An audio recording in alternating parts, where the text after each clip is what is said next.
بسم الله الرحمن الرحيم. الحاقة ما الحاقة وما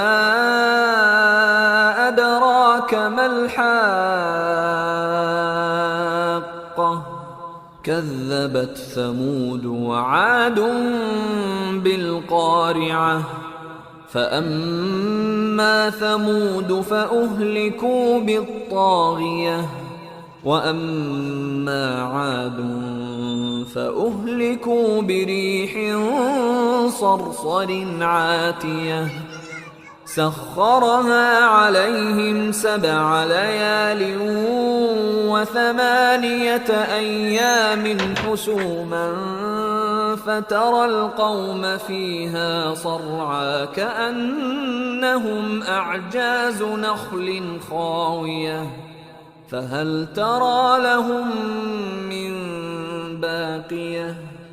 وجاء فرعون ومن قبله والمؤتفكات بالخاطئة فعصوا رسول ربهم فأخذهم أخذة رابية إنا لما طغى الماء حملناكم في الجارية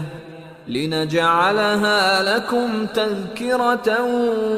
وتعيها أذن واعية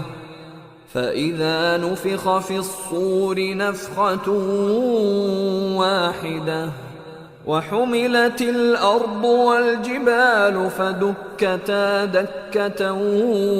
واحدة فيومئذ وقعت الواقعة وانشقت السماء فهي يومئذ واهية والملك على أرجائها ويحمل عرش ربك فوقهم يومئذ 8 يومئذ تعرضون لا تخفى منكم خافية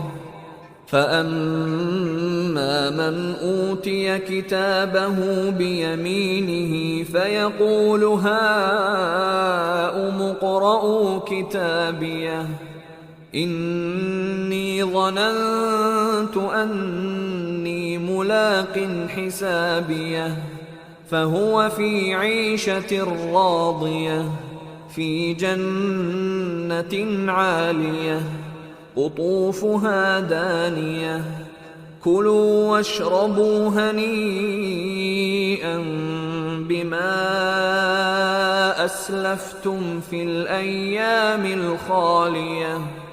وأما من أوتي كتابه بشماله فيقول يا ليتني لم أوت كتابيه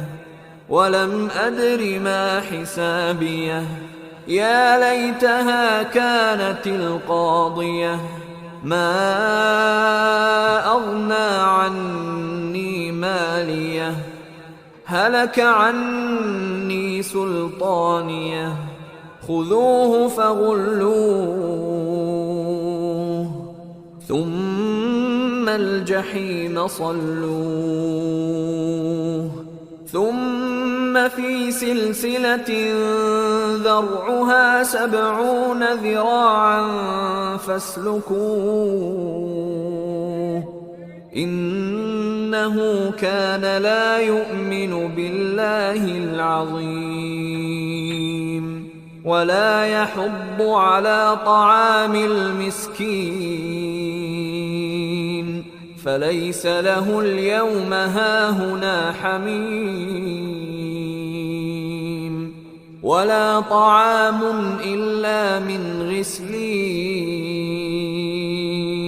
لا يأكله إلا الخاطئون فلا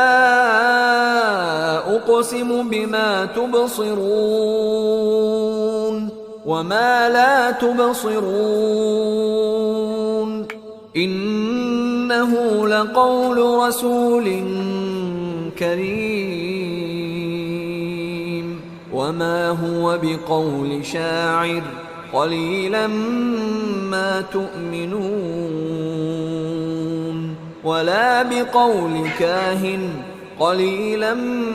ما تذكرون